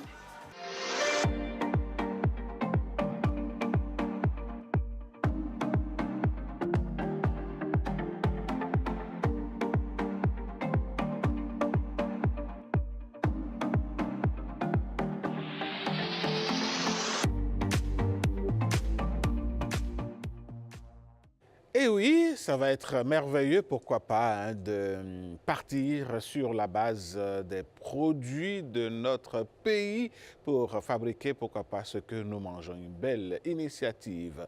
Mesdames, Messieurs, l'initiative que nous allons prendre tout de suite, c'est de marquer une pause et de vous revenir juste après.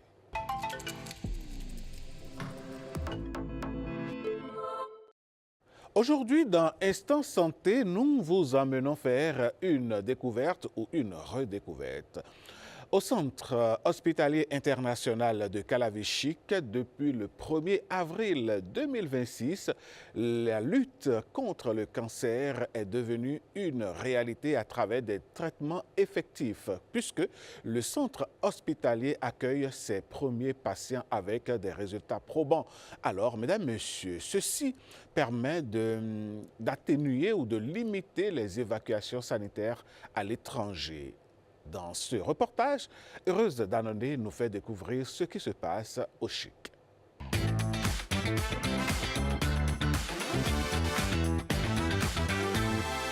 Depuis le 1er avril 2026, le Centre hospitalier international de Calavi-Chic marque une avancée majeure dans l'offre de soins au Bénin. Avec l'ouverture de son unité de radiothérapie, l'établissement se dote d'un équipement de pointe pour la prise en charge des cancers. Un véritable soulagement pour les patients, longtemps contraints de se rendre à l'étranger pour ce type de traitement. Un service de radiothérapie, ça veut dire qu'on complète la prise en charge du cancer de façon significative et très importante. La vision du président Talon, c'était d'offrir au Bénin une offre complètement globale en matière de soins pour que les Béninois puissent se soigner correctement et avec un niveau de qualité international. C'est ce que nous sommes en train de réaliser aujourd'hui et on peut être fier aujourd'hui au Bénin de la réponse qui est apportée. Comme de nombreux patients atteints de cancer, elle vient ici avec un espoir, celui de se faire traiter au Bénin par radiothérapie. La radiothérapie, si j'enlève le jargon médical, considérons que le corps est une ville faite de quartiers. Et on a des quartiers rebelles, c'est-à-dire les cellules cancéreuses. Et le but de la radiothérapie sera de neutraliser ces quartiers rebelles, c'est-à-dire ces cellules cancéreuses-là, sans trop abîmer la ville. Concrètement, c'est l'utilisation de rayons de très haute intensité qui vont être dirigés vers la région malade. Les ADN de ces cellules cancéreuses-là sont très sensibles et elles se régénèrent mal. Donc elles vont mourir ou vont arrêter de se reproduire.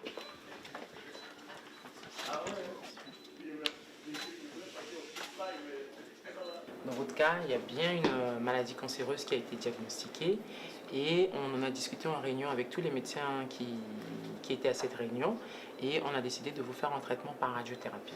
D'accord ? Une séance de radiothérapie, ça ne fait pas mal, vous ne ressentez rien. Vous verrez le temps de traitement, c'est de l'ordre de 2 minutes où la machine tourne autour de vous. Elle ne vous touche même pas, il n'y a pas de piqûre.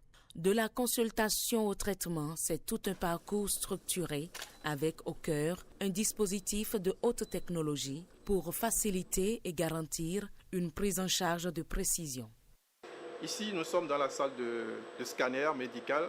C'est le lieu des balistiques en général. Nous avons un équipement de dernière génération qui nous permet d'avoir de meilleure qualité d'image avec une dose minimisée délivrée aux patients. On a le scanner du patient ici en coupe transverse et on a différentes couleurs. Par exemple, le vert ici représente le rein droit, le rein gauche ici en bleu et la cible est ici en bleu ciel. Donc c'est dans cette cible-là qu'il faut mettre la dose en question.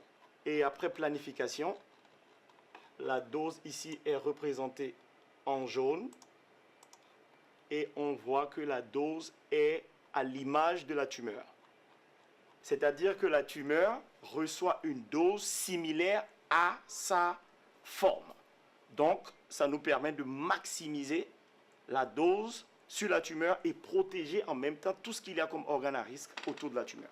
Et ce plus qu'on a ici au CHIC, on utilise la dernière technique dans le domaine de la radiothérapie pour pouvoir atteindre cet objectif-là.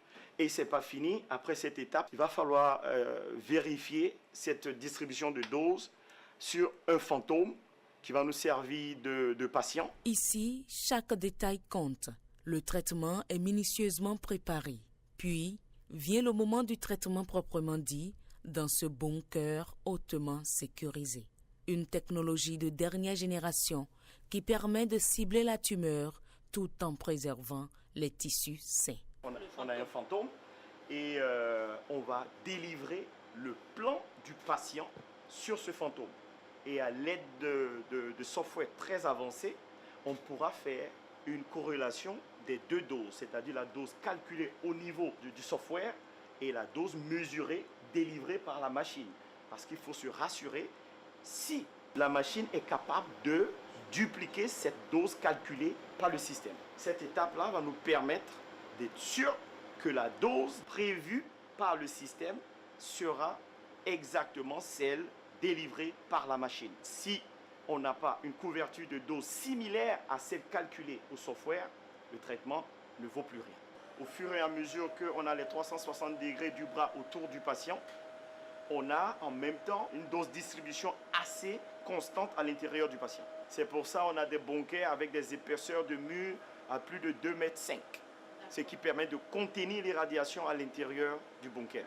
Vu le niveau de technicité, la main-d'œuvre qualifiée que détient le CHIC, la précision de traitement qu'on a ici au niveau de la radiothérapie, bon, je ne peux que motiver tous les patients du monde entier à venir se faire traiter au CHIC. Ils auront les mêmes standards de traitement qu'en Europe ou partout dans le monde. Ça, c'est une merveille, mesdames et messieurs, c'est une merveille et ça se passe au Bénin. Mais ce n'est pas tout.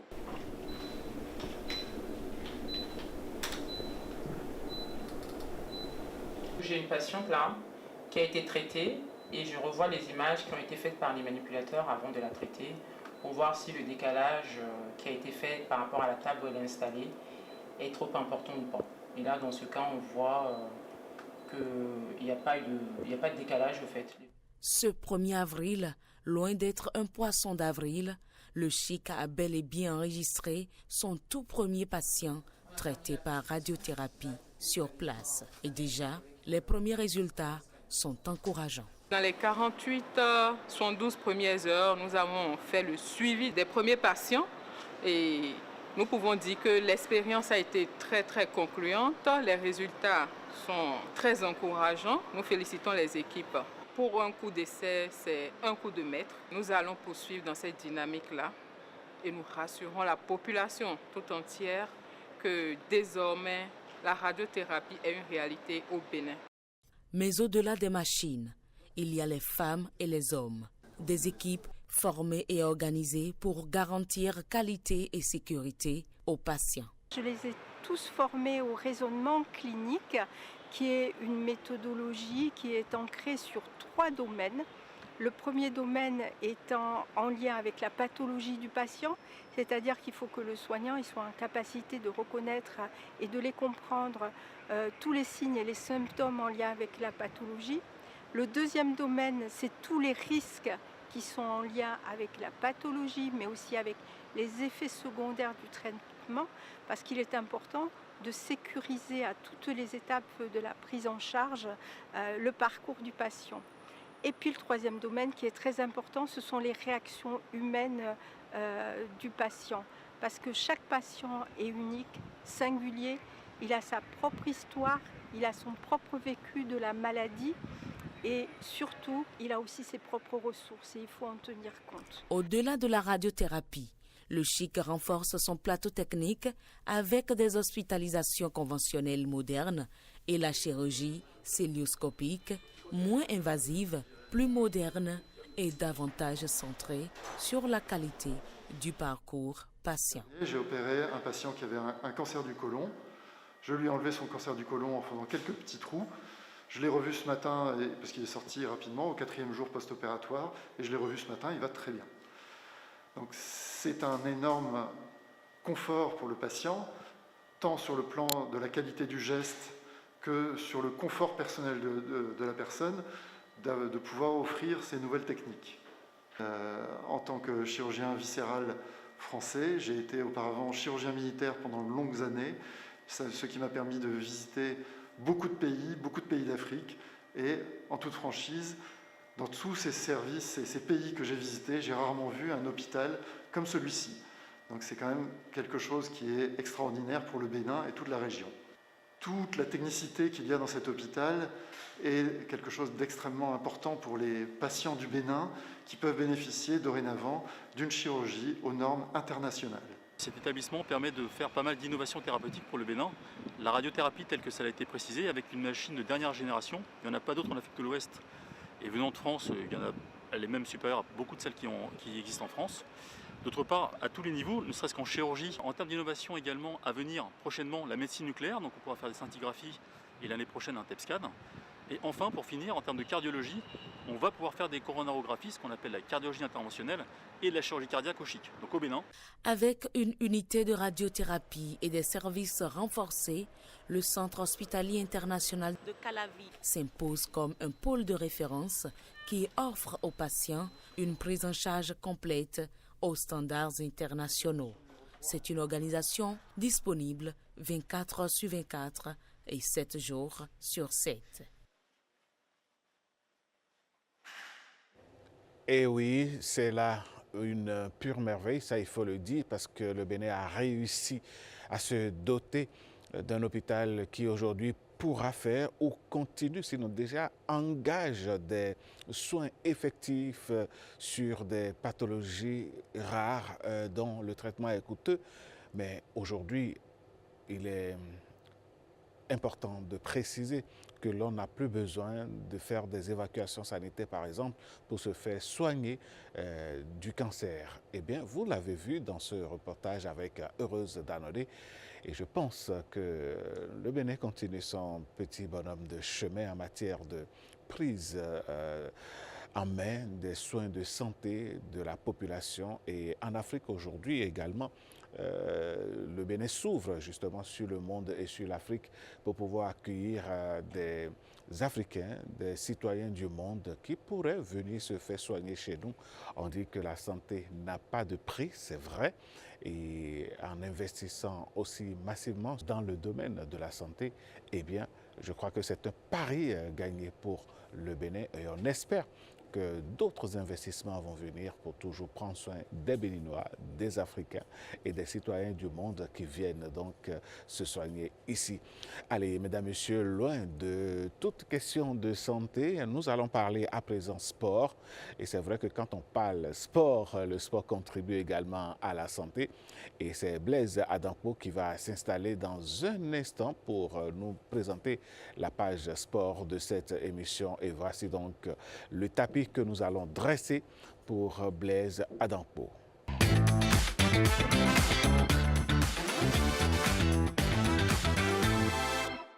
Le sport, c'est avec Blaise Adankpo, Blaise qui s'installe. Et tout de suite, mesdames, messieurs, nous accueillons donc notre cher ami Blaise sur le plateau. Blaise, les Amazones de notre pays, les Amazones U20 continuent d'être célébrées.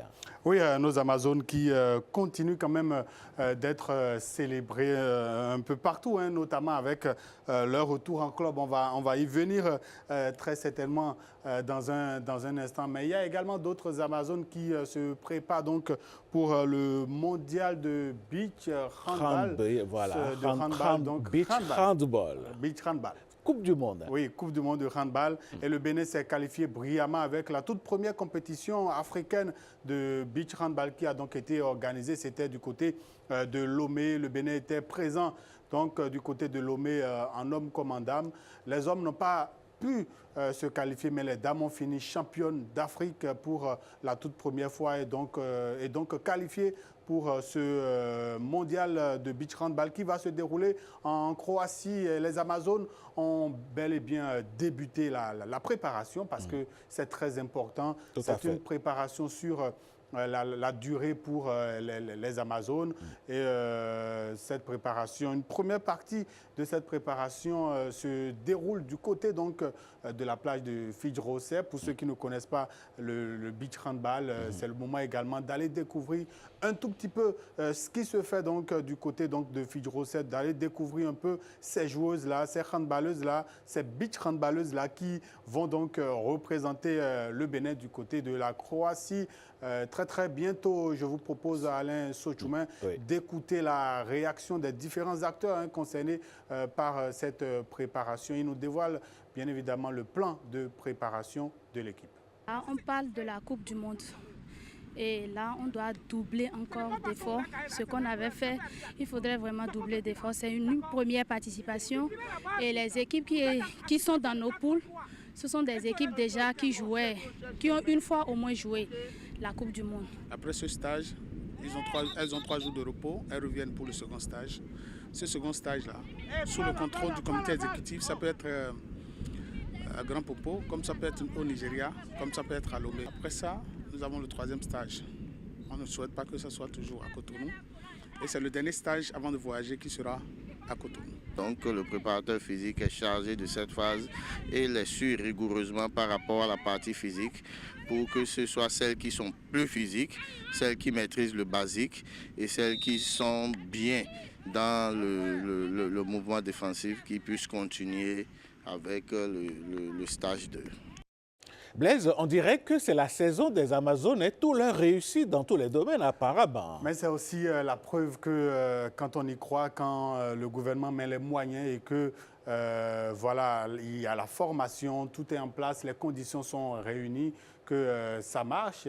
Et donc forcément, ça marchait ailleurs à partir donc de tout ce programme qui est mis en place. Et donc le Bénin s'est donc forgé un peu sur ces programmes-là, en y ajoutant bien évidemment, en prenant en compte bien évidemment les réalités socio je vais dire culturelles ici au Bénin. Et donc aujourd'hui, il y a donc tout ça mis en exergue qui fait que le Bénin aujourd'hui, avec les Amazones qui sont en exergue, mettent en valeur le travail fait par le gouvernement depuis quelques années. Mais c'est ça parce que vous mettez en place plusieurs programmes, des projets sont mis en œuvre et à la fin, on a le résultat. Oui, ça va prendre du temps, les résultats pour venir.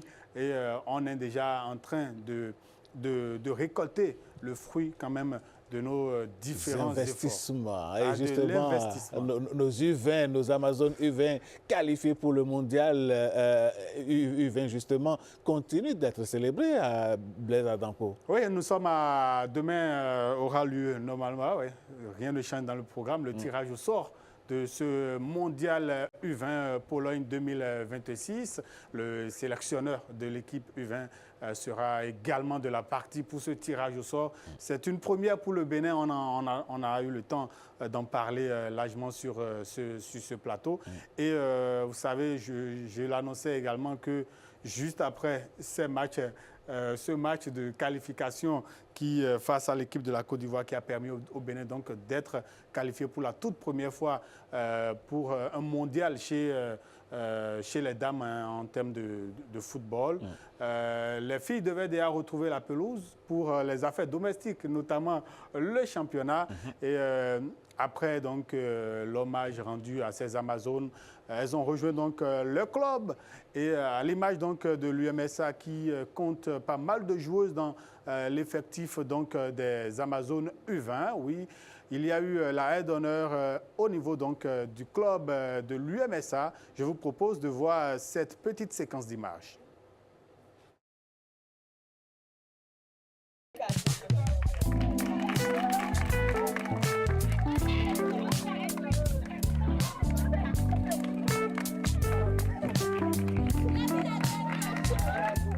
Cher capitaine, c'est avec une immense fierté et une profonde émotion que nous, fonctionnaires de l'Académie AS Lagarde, nous te réservons aujourd'hui cette raie d'honneur.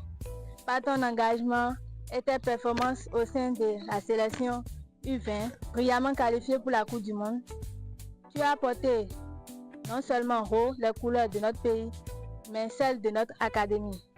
Nous te présentons cette raie d'honneur avec une immense fierté. Tu as été une vraie ambassadrice pour AS Lagarde.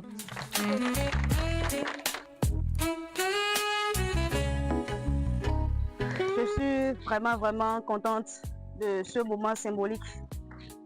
Je suis très émue par votre geste, votre encouragement et votre soutien. Et je tiens à remercier le président et tous ceux qui l'entourent pour tout ce qu'ils font pour nous et en particulier à moi en ce moment précis. Merci à tous.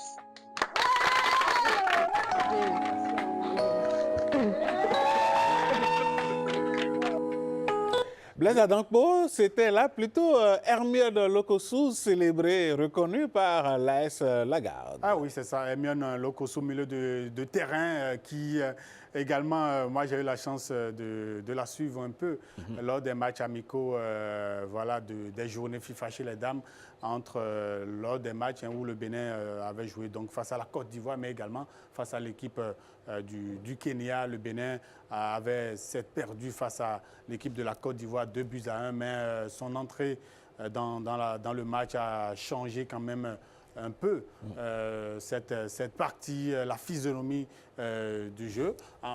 Même l'entrée de Romaine Gandonou, mais également de Yolande Nyami, le Bénin était mené 2-0 et leur entrée a quand même changé la physionomie du match et le Bénin a fini par marquer un but, a vraiment perturbé cette équipe de la Côte d'Ivoire face au Kenya. Ça a été une confirmation et cette fois-ci elle est avec les U20 et moi je crois que cette aide d'honneur au niveau donc des clubs pour ces filles clairement méritée parce qu'elles se sont qualifiées.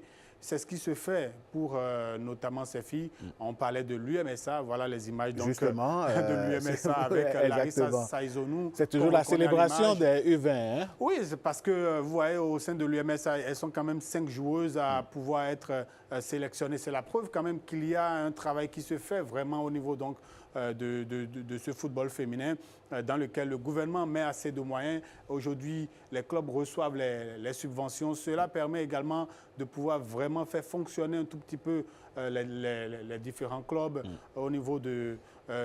quelle que soit la discipline, hein, parce que voilà, que ce soit le basket, le hand, le foot, le volleyball, les clubs reçoivent les subventions aujourd'hui du gouvernement. Et je crois que c'est tout ça mis ensemble qui fait qu'aujourd'hui on est à ces résultats, des résultats qui permettent quand même de pouvoir être fiers d'être béninois. Tout à fait. Et il faut également que l'on puisse arriver également au niveau de la population à comprendre une chose très importante.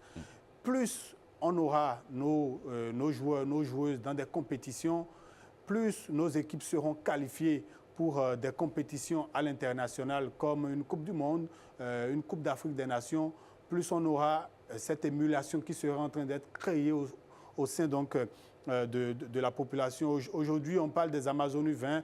On va parler bientôt les guépards devraient en prendre de la graine aussi. De toute façon, il y a catégorie par catégorie aujourd'hui.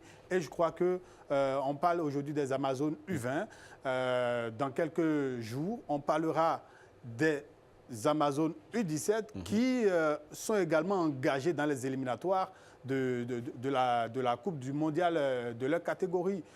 C'est quelque chose de très bien. Et quand vous voyez ces filles-là aujourd'hui, vous devez quand même être fiers parce qu'elles sont toutes des Béninoises. Par le passé, ce n'était pas ça. Aujourd'hui, on allait chercher d'autres nationalités pour faire des compétitions. On cherchait d'autres nationalités, notamment du côté du Nigeria. Aujourd'hui, ça a complètement changé. Vous aviez des filles aujourd'hui dans le championnat, pour ceux qui font un peu le tour sur les différentes pelouses pour suivre le championnat féminin. Des filles qui ont un niveau, qui ont un talent assez incroyable. Le reste, il faut polir ce talent pour le mettre vraiment en évidence. Et je crois qu'en se qualifiant comme ça pour ce genre de compétition, ces filles-là vont pouvoir un jour, parce que celles qui sont là, un jour vont passer à un niveau supérieur. Et donc, derrière, c'est qu'il faut également préparer, faire sortir une pépinière. Blaise Adankpo, à l'international, le Sénégal se propose d'organiser la CAN 2032. Eh oui, le Sénégal qui a officiellement fait connaître son intention de déposer sa candidature pour l'organisation de la Coupe d'Afrique des Nations en 2032. C'est le ministre des Sports, Kadi Diène Gaye, qui a donc, à travers plusieurs déclarations publiques, affiché donc cette ambition. Mais pour accueillir la Coupe d'Afrique des Nations, une CAN à 24 équipes, le Sénégal devrait quand même relever de lourds défis. Il faut au moins 6 stades aux normes internationales. Pour l'instant, le Sénégal n'a qu'un seul stade aux normes internationales. C'est le stade de Diamniadio. Il va falloir en construire 5 autres. Mais ce n'est pas impossible parce que le Sénégal va accueillir la jeunesse par rapport aux premiers Jeux olympiques de la jeunesse. Ce sera donc vers la fin de l'année 2026. Et donc, ça sera peut-être un avant-goût de l'ambition affichée par le Sénégal. Donc, de toute façon, cette année, ce sera pour moi l'occasion de pouvoir bien se préparer pour... si cette candidature, de toute façon, venait à être validée par la Confédération africaine de football, ce sera bien évidemment une bonne chose pour le Sénégal. Mais de toute façon, moi, à mon avis, on a eu une très belle CAN du côté de la Côte d'Ivoire. C'était donc toute la zone Afrique de l'Ouest.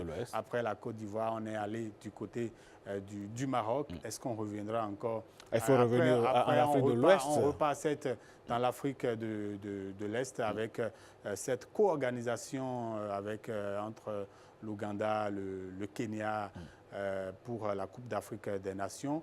Et la Tanzanie.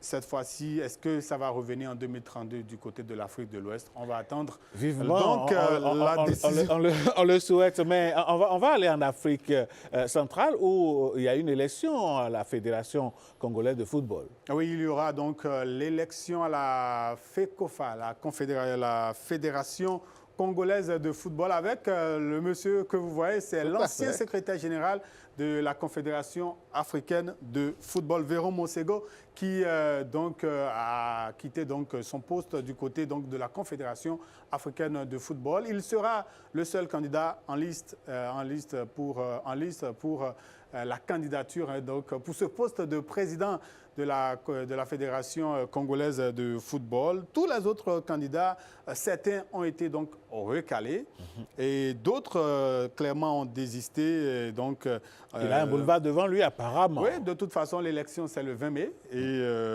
il sera donc le président parce qu'il est le seul, pas de challenger face à lui. Et il a quand même réagi. Le futur président de la FECOFA, il dit « Je suis passionné de football, je suis congolais, je le suis pas mon histoire, pas mon parcours, pas mon engagement, pas ma famille. Je le suis également dans le respect des procédures légales de notre pays, mais au-delà des tests, le Congo est d'abord une affaire de sang, d'identité, de responsabilité. Au cours de ma carrière, J'ai eu des privilèges de servir le football à l'international et aujourd'hui, j'ai fait le choix de mettre cette expérience au service direct de mon pays, de notre football. Blaise Adankpo, direction la France pour retrouver le PSG. Le Paris Saint-Germain qui a remporté hier son 14e titre de champion de France. Voilà, c'était la fin du suspense. Donc, hier pour les Parisiens qui avaient donc un concurrent direct qu'il fallait tout simplement battre, le RC Lens, qui sera tout de même en Ligue des Champions. Le PSG donc champion pour la 14e fois de son histoire et qui se prépare donc pour la finale de la Ligue des Champions. Ce sera face à l'équipe d'Arsenal. Blaise Adankpo, fin sport. On se dit à demain. Demain, avec beaucoup de plaisir. Merci beaucoup. Mesdames, Messieurs, ainsi prend fin ce numéro de votre émission Bonjour le Bénin. Merci à toutes les équipes qui nous ont aidés à la préparer, cette édition, et à vous la présenter. On vous souhaite une très belle journée en compagnie des programmes de Bénin TV. Ici, c'est le meilleur.